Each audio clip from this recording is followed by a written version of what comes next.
तो दोस्तों अपना जो टॉपिक चल रहा था उसके अंतर्गत अपना भारत का संविधान पढ़ रहे थे और भारत के संविधान के अंतर्गत अपनी जो चल रही थी वो संविधान निर्माण यानी संविधान का ढांचा चल रहा था और उसके अंतर्गत अपने पढ़ा था क्या अनुसूचियां। और अपनी जो अनुसूचियां पढ़ी थी वो कितनी थी 12 अनुसूचियां पढ़ी थी।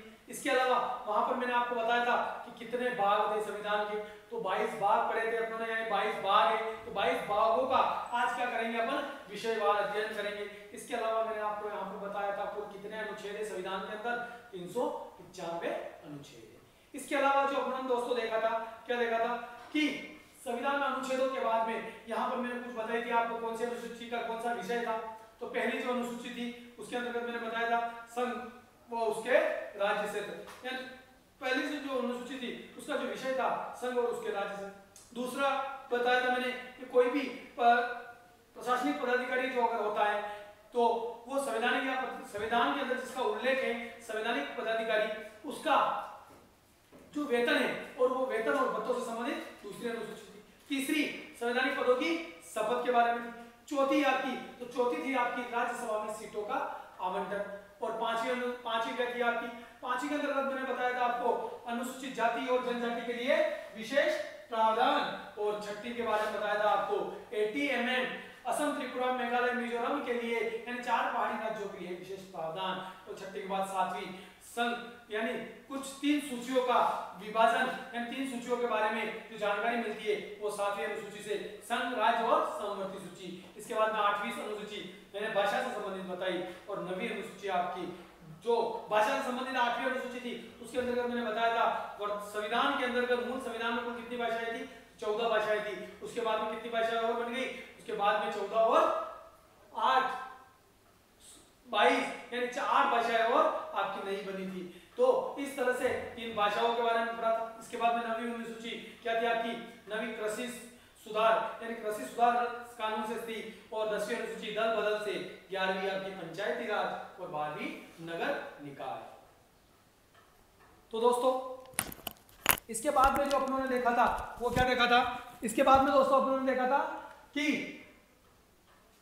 अनुसूचियों के बारे में जानकारी ली। अब जो अपन पढ़ने वाले हैं आज वो पढ़ने वाले हैं आपके क्या बोलते हैं उसका भाग का यानी संविधान के अंदर जो भाग हैं उन भागों का विषयवार अध्ययन। दोस्तों आज अपन जो करेंगे उसके अंतर्गत अपन क्या बनाएंगे एक चार्ट बनाएंगे।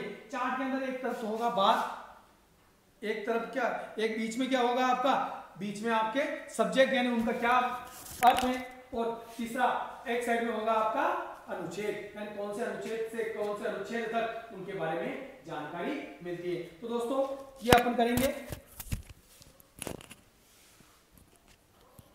तो दोस्तों हेडिंग डाल दीजिए संविधान के भागों का विषयवार अध्ययन। हेडिंग क्या डालनी है दोस्तों आपको संविधान के भागों का विषयवार अध्ययन।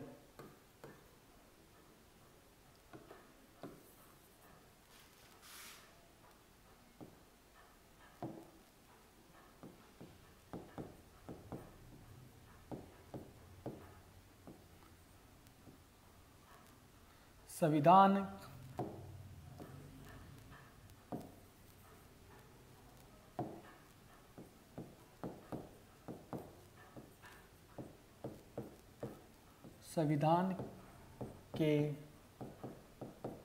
के भागों का विषयवार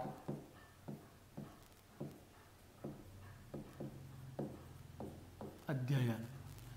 संविधान के भागों का विषयवार अध्ययन। दोस्तों आज अपन एक चार्ट बनाएंगे, वो चार्ट आप बना लीजिएगा साथ साथ में। फिर लास्ट में मैं आपको एक बार तो चार्ट बना लीजिए और उसके बाद में पूरा चार्ट आपको समझा दूंगा। तो यहां से इधर तो लगोगे लिखोगे भाग, इसके बाद में इसके यहां पर लिखेंगे विषय, इसके बाद में यहां पर अनुच्छेद, अनुच्छेद। तो ये बारे में ये अपन आज पढ़ने वाले हैं। तो दोस्तों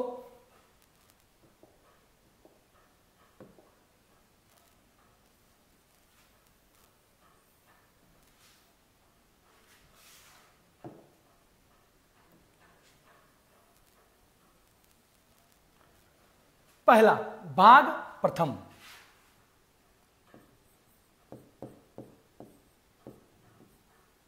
भाग फर्स्ट, प्रथम। इसका विषय क्या लिखोगे दोस्तों? संघ व उसके राज्य क्षेत्र।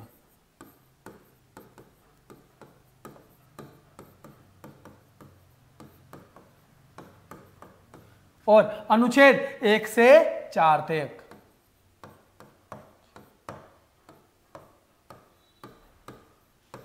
एक से 4 तक। भाग 2, इसमें क्या है विषय? इसके अंतर्गत है नागरिकता, और यह अनुच्छेद 5 से 11 तक।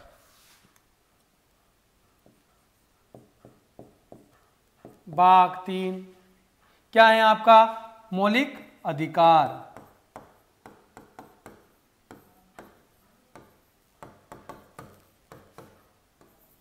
मौलिक अधिकार, अनुच्छेद 12 से 35 तक। भाग 4, भाग 4 क्या है दोस्तों?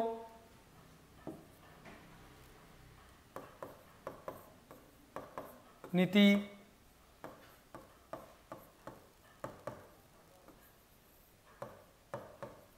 नीति निर्देशक तत्व। अनुच्छेद, अनुच्छेद कहां से कहां तक है दोस्तों? तो 36 से 51 तक। लेकिन यहां पर भाग 4 जो है इसका भी एक उपभाग है, यानी भाग 4 क।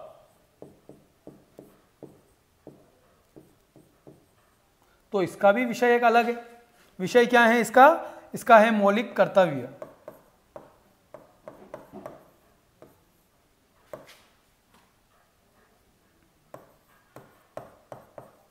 मौलिक कर्तव्य। और अनुच्छेद इसका, तो इसका अनुच्छेद है दोस्तों आपका 51 क। तो ये था आपका संविधान के भाग 4 क तक हो गया। अब नेक्स्ट चलते हैं अपन दोस्तों।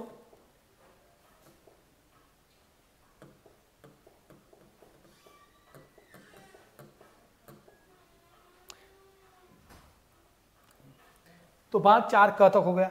अब आपको देखना है भाग 5, वही वापस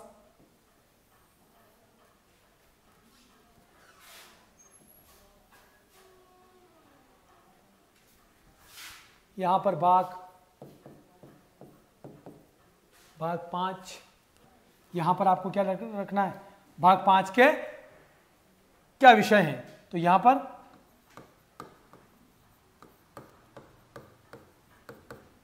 संघ सरकार के प्रावधान,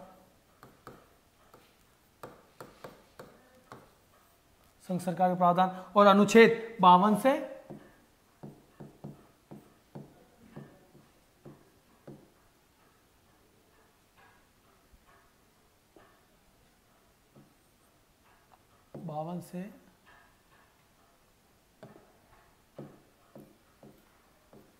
52 से 151 तक। 51 तक ये आपकी क्या है? अनुच्छेद है। 52 से 151 तक। अब संघ सरकार के प्रावधानों को 3 भागों में बांटा हुआ है। संघ सरकार को 3 भागों में बांटा गया है।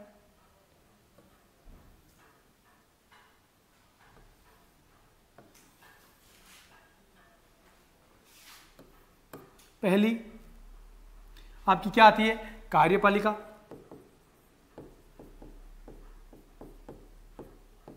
कार्यपालिका।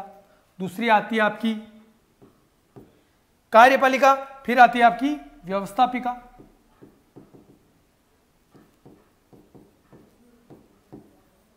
और तीसरी आपकी न्यायपालिका। तो ये इन 3 भागों में बांटा गया है। किसको? संघ सरकार को 3 भागों में बांटा गया है, यानी कार्यपालिका, व्यवस्थापिका और आपकी न्यायपालिका। तो ये हो गया आपके इसके 3 भाग संघ सरकार के प्रावधानों के। इसके अंतर्गत मैं पूरी तरह से पढ़ाऊंगा कार्यपालिका क्या होती है, व्यवस्थापिका का क्या कार्य होता है, न्यायपालिका का कार्य क्या होता है, तो वो सारा। अब आते हैं भाग 5 के बाद भाग 6। इसका विषय क्या होगा आपका 6 का? तो याद रखना दोस्तों 6 का राज्य के प्रावधान, राज्य सरकार के प्रावधान। अनुच्छेद इसके कहां से होंगे भाई दोस्तों? तो इसके अनुच्छेद होंगे 152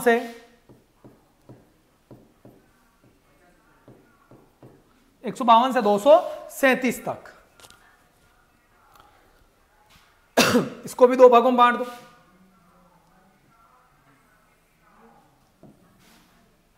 इसको भी 3 भागों में बांट दो।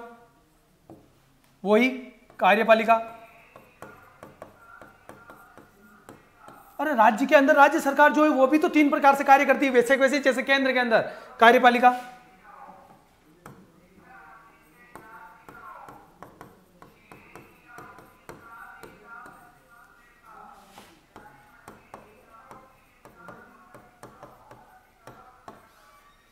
न्यायपालिका, ये इनको भी 3 भागों में बांटा हुआ है। तो ये भाग 6 का भाग हो गया।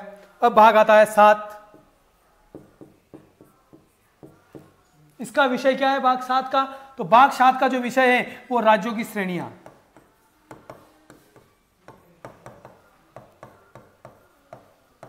राज्यों की श्रेणियां। अनुच्छेद क्या था? तो 238। अनुच्छेद 238 के तहत ये आपकी राज्यों की श्रेणियों के बारे में जानकारी मिलती है। लेकिन होता क्या है, क्योंकि मैंने आपको बताया था जब मैंने एकीकरण पढ़ाया तो उस समय राजस्थान जो था वो कौन सी श्रेणी का था? राजस्थान आपकी ब श्रेणी का भाग था, यानी ब श्रेणी में आता था भारत की रियासतों में, तो ब श्रेणी में था। तो इसी प्रकार से इस भाग 7 को, राज्यों की श्रेणियों को अनुच्छेद 238 में जो था इसको एक संविधान संशोधन किया गया। कौन सा? तो 7वां संविधान संशोधन कब हुआ? 1956 में, और इसे हटा दिया गया, यानी राज्यों की श्रेणियों को समाप्त कर दिया। अगला दोस्तों, तो अगला क्या याद रखना है दोस्तों आपको? अगला ये याद रखना है दोस्तों आपको क्या कि भाग 8, यानी भाग 8 का विषय क्या है? तो वैसे ही बना लीजिए वापस।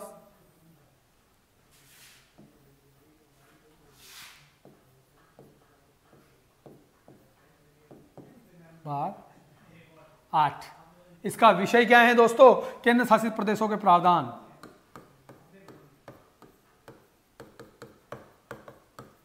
केंद्र शासित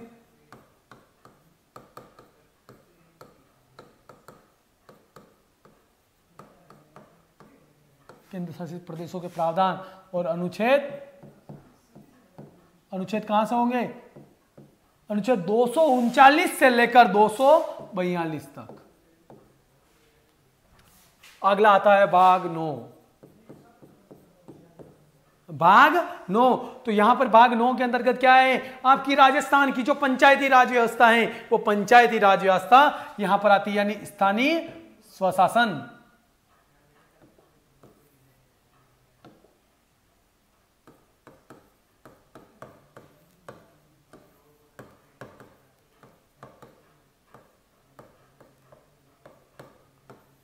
स्थानीय स्वशासन। और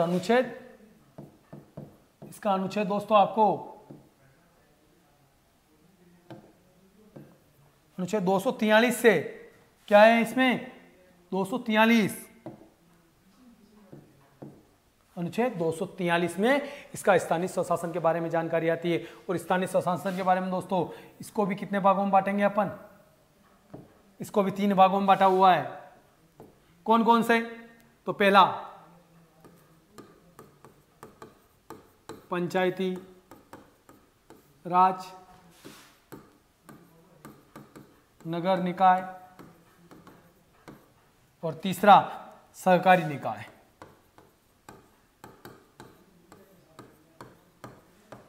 सहकारी निकाय।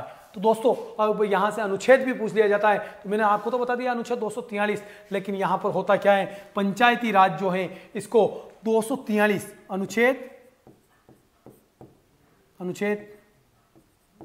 243 ए से ओ तक। इसके वापस वो भागों में बांटा है, ए से लगाकर ओ तक। इसे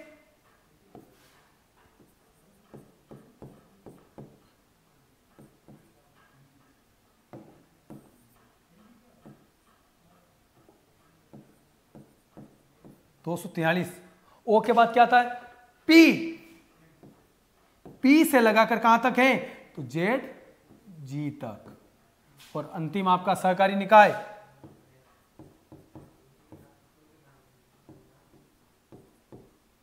243 जेड जी। इसके बाद क्या आता है? तो जेड एच। और जेड एच से कहां तक है? जेड टी तक। तो ये हो गए आपके इस भाग 9 के स्थानीय स्वशासन के जो अपना बांटा था इसको पंचायती राज नगर। एक्चुअली दोस्तों ये इसलिए लिखवाया क्योंकि यहां पर प्रश्न पूछा जा सकता है कि अनुच्छेद 243 ओ किससे संबंधित है, तो याद रखना पंचायती राज पूछ लिया जाता है कि अनुच्छेद 243 पी या जेड जी किससे संबंधित है, तो नगर निकाय और सरकारी निकाय से जेड एच से लगाकर जेड टी तक।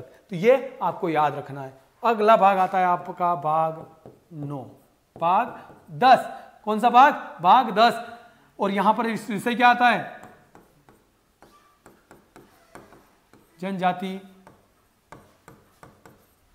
जनजाति क्षेत्रों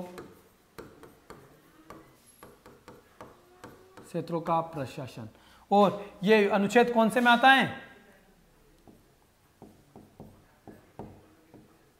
244 एक ही अनुच्छेद के अंदर आता है। इसके भाग 10 के बाद भाग 11।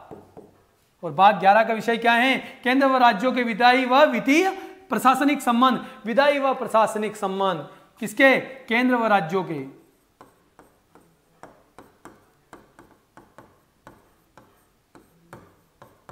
केंद्र व राज्यों के विधायी व प्रशासनिक संबंध। अनुच्छेद कौन से में? तो ये 245 से 263।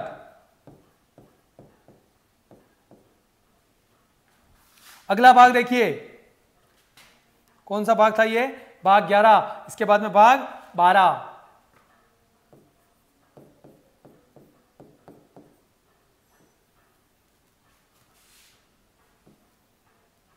भाग 12 का विषय क्या है दोस्तों? केंद्र व राज्यों के वित्तीय संबंध। केंद्र व राज्यों के वित्तीय संबंध।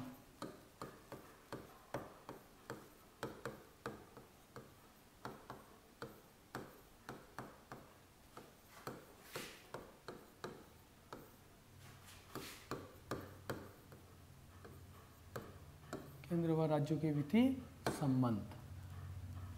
अनुच्छेद, अगर वित्तीय संबंध के बारे में अनुच्छेद पूछ लिया जाए तो 264 से 300 है।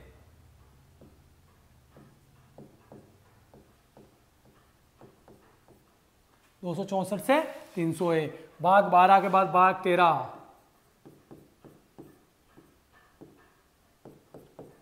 भाग 13 और भाग 13 का विषय क्या है? केंद्र व राज्यों के व्यापार एवं वाणिज्य संबंध। केंद्र राज्यों के व्यापार एवं वाणिज्य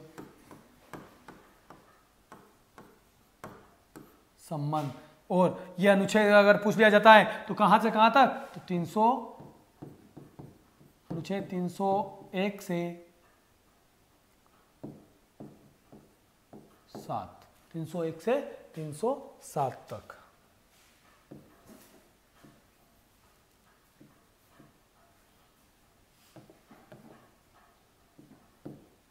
एक से 307 तक। भाग 14 यहां पर क्या है? यहां पर है लोक सेवाएं। और लोक सेवाओं के लिए अनुच्छेद कौन सा है? 308 से 308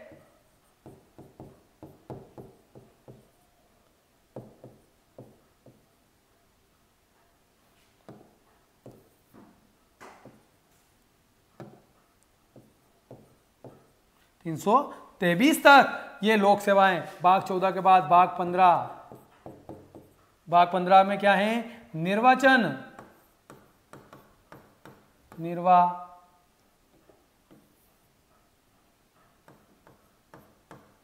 निर्वाचन और अनुच्छेद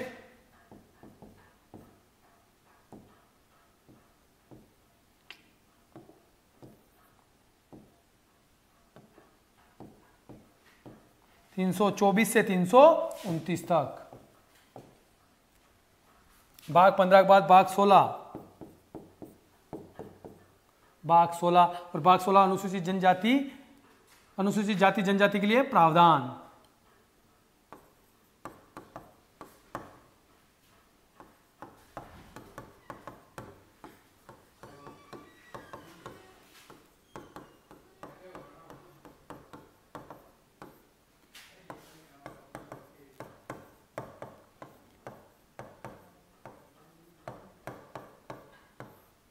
अनुच्छेद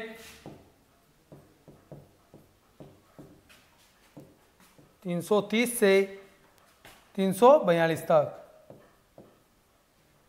16 हो गया भाग। अगला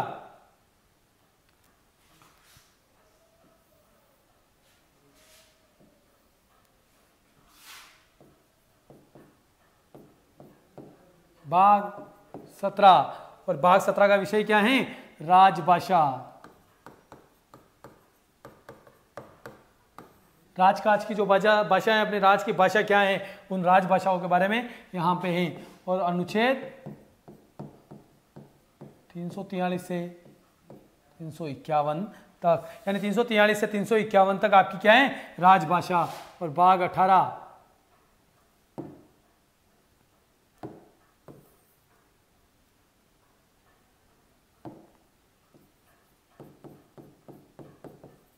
और भाग 18 का विषय क्या है? आपातकाल। सॉरी, भाग 18 का ये तो हो गया राजभाषा, और भाग 18 का बिल्कुल आपातकाल। और आपातकाल कहां से कहां तक है? अनुच्छेद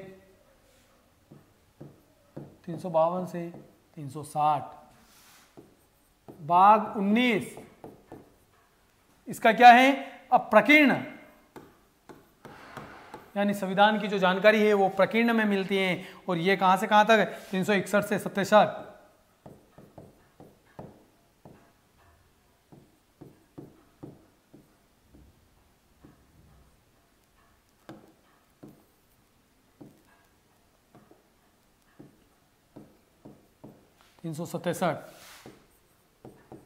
भाग 20 और इसमें क्या है? संविधान संशोधन।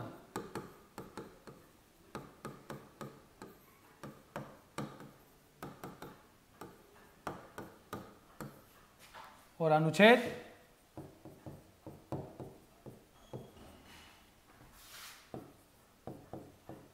21 और इसका क्या है? यह है अस्थायी संक्रमणकालीन प्रावधान।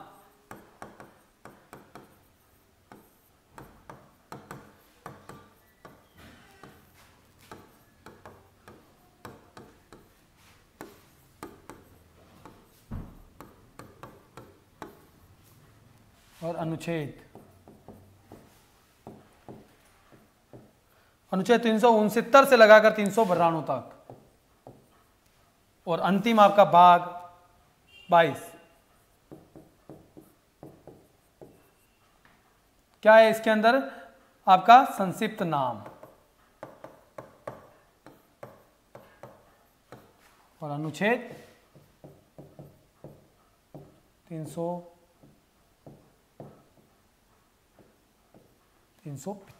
तो ये थी आपकी आज की आपकी भाग की जो सीट बनती है, यानी जो भी भाग हैं जिनके बारे में अपन पढ़ेंगे, एक एक भाग के बारे में पढ़ेंगे, वो सारी यहां से जानकारी अपन ने ले चुके हैं। तो एक बार वापस बता देता हूं आपको। यह संविधान के भागों का विषयवार अध्ययन, यानी संविधान के विषय भाग कौन कौन से हैं। ठीक है, तो संविधान के भाग कौन कौन से हैं दोस्तों? तो यहां पर याद रखना दोस्तों आपको कैसे भाग, विषय और अनुच्छेद। भाग फर्स्ट, संघ व उसके राज्य क्षेत्र, कहां से कहां तक है? अनुच्छेद 1 से 4 तक। भाग 2, नागरिकता, यानी व्यक्तियों की जो नागरिकता है वो किस किस प्रकार से प्राप्त होगी उसके बारे में, अनुच्छेद 5 से 11 तक। भाग 3, मौलिक अधिकार, अनुच्छेद 12 से 35 तक। भाग 4, नीति निर्देशक तत्व, अनुच्छेद 36 से 51 तक। भाग 4 क, मौलिक कर्तव्य, अनुच्छेद 51 क।